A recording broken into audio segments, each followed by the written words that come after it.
நேற்று என்ன பார்த்தோம் என்றால், பாப்டிஸ்ட் சபையை சேர்ந்த அசோக் என்ற கூடிய நபர் என்று யூகிக்கிறோம். அவர் சொன்ன கருத்துக்களை பார்த்து வந்தோம். அவர் சொன்ன கருத்து என்னவென்றால், வேதன வசனங்கள் தான் மாறாது, உங்கள் ஃபாதர் சொல்லக்கூடிய நம்பிக்கையெல்லாம் மாறிக்கிட்டே இருக்கு, மாற்றி மாற்றி போட்டுக்கிட்டு இருக்கிறாங்க.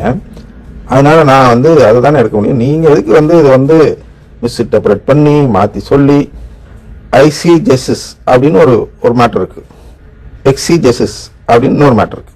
ஐசிஜெசிஸ் அப்படின்னா நம்மளுடைய சொந்த கருத்தை வைத்து விளக்கம் தருவது.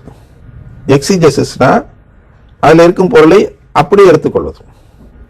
இந்த கலவி மந்திரி அமைச்சர் என்று ஒரு படத்தில் வரும் அல்லவா, நண்பன் என்று நினைக்கிறேன், அந்த விஜய் படத்தில் மனப்பாடம் செய்து கொண்டு ஒருவர் ஒரு அமைச்சரை வரவேற்பு, அதாவது அமைச்சரை பாராட்டும் விதத்தில் பேசுகிறேன் என்று நினைத்து அவரை கல்வி அமைச்சர் என்று சொல்வது பதிலாக கலவி அமைச்சர் என்று சொல்லிவிடுவார்.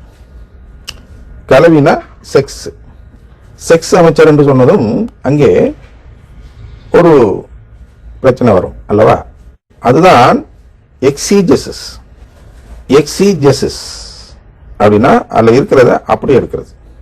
உதாரணத்துக்கு வெண்ண ஆடை உடுத்தி வருவார்கள், அது ஒரு உருவகம். இவங்க என்ன பண்ணுவாங்கன்னா வெள்ளையாகவே ஒரு ஆடை எடுத்து போட்டுக்குவாங்க, அது மீட்கும்னு நினச்சி. அது எப்படி மீட்கும் எனக்கு தெரியல, அதான் சென்டிமெண்ட். அதுங்க வரலாம், அது அப்படியே அதில் சொல்லியிருக்கிறத அப்படியே எடுத்து அப்படியே செயல்படணும் அப்படின்னு இந்த நபர் சொல்கிறார். சரியா? ஆனால் நீ எக்ஸிஜெசிஸ் வழியில் போகாமல் நீ ஐசிஜெசிஸில் போகிற. அதனால ஏன் இந்த மாதிரி ஒரு மிஸ்இன்டர்பிரட் பண்ணி மக்கள் எல்லாம் கன்ஃபியூஸ் பண்ணுறீங்க அப்படின்னு கமெண்ட்ல கேட்குறார். நாங்கள் கன்ஃபியூஸ் பண்ணலை, அதுதான் அந்த உருவத்தை சொல்கிறோம். நீங்கள் இங்கேருந்து பிரிஞ்சு போகும்போதுன்னா வேற சபைக்குன்னு இல்லை, இங்கேருந்து அருங்குறை இயக்கத்துக்கு அழைக்கும் பொழுதே கத்தோலிக்க திருச்சபைக்குள்ளரே பிரிந்து போகிறது என்றால், பிரேஸ் தி லார்ட் சொல்ல தொடங்கும் பொழுது நீங்கள் பிரிந்து போகிறீர்கள்.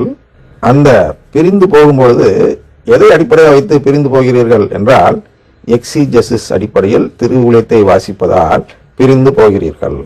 ரெண்டு ஒன்று தானே. இன்னொரு கமெண்ட் வந்திருந்தது, ரெண்டு ஒன்று தானே, அதாவது பைபிள் தானே அப்படின்னு சொல்லி ஒருவர். அதுக்கு இன்னொரு கமெண்ட் உதாரணம் சொல்கிறேன். செல்வராஜ் பொத்தையா அப்படிங்கிற ஒரு இதுலேருந்து வந்திருக்கிறது. அது என்னவென்றால், அதாவது இது எதுக்கு சொல்கிறேன் என்றால், எக்ஸிஜெசிஸ் முறைப்படி ஒரு ஒரு விஷயத்தை அணுகினால் அது எப்படி இருக்கும் என்பதற்கு உதாரணம் சொல்கிறேன். சதையை உண்பது சபையில் நடைபெறுகிறது, ஆனால் இரத்தத்தை குடிப்பது என்பது சபையில் நடக்கவில்லையே. ஏன்? பாதி கட்டளை நிறைவேற்றப்பட்டு மீதி கட்டளையை விட்டுவிடுவது, இது மனித கட்டளை தானே அப்படின்னு ஒருத்தர் கேட்கிறார். இதுதான் எக்ஸிஜெசிஸ் அப்ரோச். அது அப்படின்னா ஒரு விஷயத்தை சொன்னா அது அப்படியே லிட்ரலா பார்க்கறது. அவர் என்ன சொல்ல வருகிறார்? ஐயா, உடன்படிக்கைன்னா சதையும் புசிக்கணும் ரத்தத்தையும் புசிக்கணும் அல்லவா, இதை ஏன் மாற்றி வெறும் சதையை மட்டும் புசிக்கிறீர்கள் என்று கேட்கிறார். இதற்கான விளக்கத்தை நாளை பார்ப்போம்.